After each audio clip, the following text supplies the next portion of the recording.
ये क्यों भूल जाते हैं कि इनके बाहर निकलने की अनुमति सिर्फ दोपहर को है।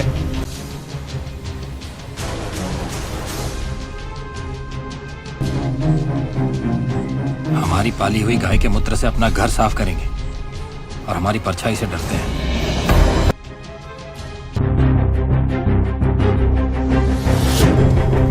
इन लोगों को किसी ने बताया ही नहीं कि ये कुप्रथा समाप्त हो चुकी है। ये ऊंचे लोग जो काम खुद नहीं करते वो इनसे करवाना चाहते हैं। हमें पहले इन्हें जागरूक करना चाहिए, इनके आत्मसम्मान को जगाना चाहिए।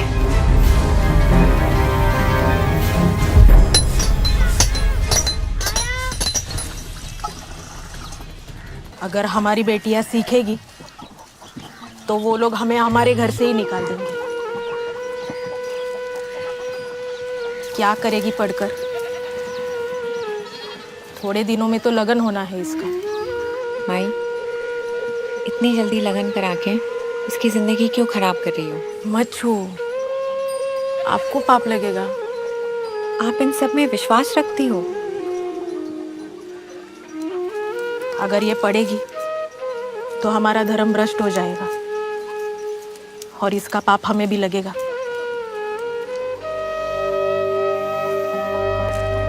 क्या नाम है? रखमाई। रखमाई।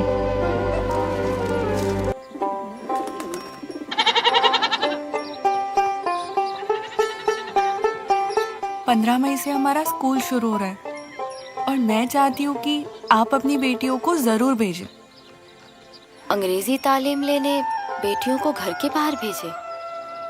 तालीम के लिए तो चीन तक जा सकते हैं, ऐसे हमारे हुजूर पाक ने फरमाया है। इल्म इबादत से बेहतर है, ये मैं नहीं कह रही, कुरान शरीफ में लिखा है। कुरान शरीफ तो हमने भी पढ़ा है। तर्जुमा पढ़ा है? मुझे बताइए कि एक शादीशुदा औरत के फर्ज क्या होते हैं? शौहर की खिदमत करना, उसके लिए खाना बनाना, कपड़े धोना, झाड़ू पोछा, बर्तन, घर का ख्याल रखना, बच्चों की परवरिश, सास ससुर की खिदमत, और क्या? सही है, पर ये सारे फर्ज नहीं है। औरत अपनी खुशी से चाहे तो कर सकती है, उसे कोई जबरदस्ती नहीं करवा सकता।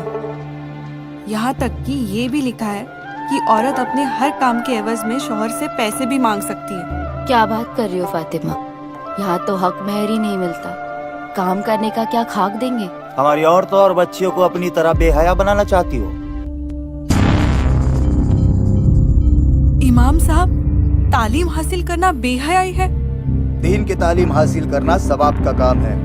तूने और तेरे भाई ने जो तालीम हासिल की है वो गुनाह है। दीनी तालीम हासिल करके कोई डॉक्टर या इंजीनियर बन सकता है, सरकारी नौकरी मिल सकती है। क्या जरूरत है? अल्लाह ने पैदा किया है तो रोजी भी वही देगा। आप लोगों की वजह से कौम का मुस्तकबिल खराब हो रहा है। ये तालीम देना चाहती हो हमारी बच्चियों को? तूने और तेरे भाई ने हमारी औरतों को बहकाया तो मोहल्ले से निकाल देंगे।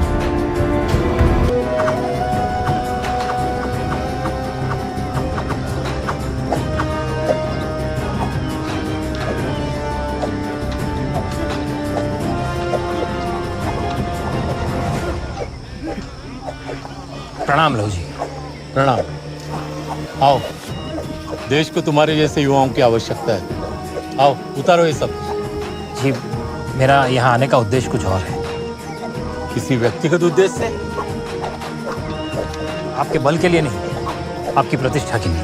देखो, पहलवान हूँ, बुद्धि मोटी है, सीधी सीधी बात बताओ। मेरा नाम ज्योतिराव फूले है। गोविंदराव फूले का बेटा? जी।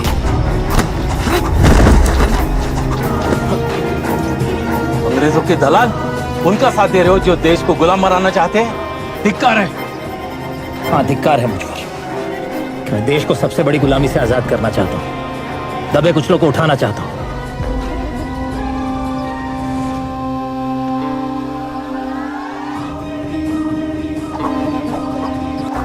ये सच है कि अंग्रेज हम पर हुकूमत कर रहे हैं, पर यह भी सच है कि धीरे धीरे वो हमारे समाज के कुरिवाज और कुरीतियों को समाप्त कर रहे हैं।